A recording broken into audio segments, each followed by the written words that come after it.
Hello everyone, কেমন আছো তোমরা সবাই? তো আজ গেছিলাম আমরা মাসিদের বাড়ি। আর মাসিদের বাড়ি গেলে না কোথাও ঘুরতে যেতে পারি না, কিন্তু আমি তো বাড়িতে বসে থাকার মেয়ে না, সেই জন্য চলে গেছিলাম মাসিদের ওখানে মাঠের দিকে ঘুরতে।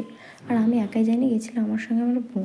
ঘুরতে গেছি, ছবি তুলবো না তা কখনো তো আমি ছবি তোলার জন্য দাঁড়াইছি, কিন্তু ভিডিও বানাবো, সেই জন্য বোন এখান থেকে হাসতে হাসতে চলে গেছে। তারপরে সন্ধ্যা হয়ে গেছিলো, সন্ধ্যায় একদম বাড়ি চলে গেছি। আর বাড়িতে এসে দেখো আমার মুখে না অনেক পিম্পল বেরিয়েছিলো, সেটাই আমি দেখছিলাম কতগুলো মুখে আমার পিম্পল।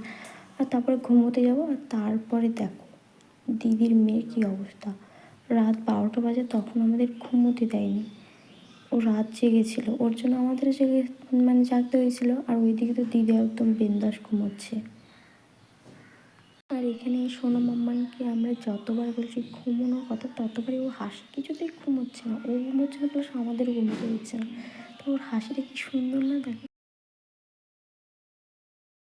তারপরে দেখো এখানে বোন সোনমাম্মাকে কি বলছে, ও বলছিল এখানে যে তুই ঘুমোবি না, তুই ঘুমালে আমাদেরকে ঘুমোতে দিবি না। আর কালকে সকালে যদি ঘুম থেকে উঠতে দেরি হয় তাহলে তোর ঠাম্মি আমাদের বকবে।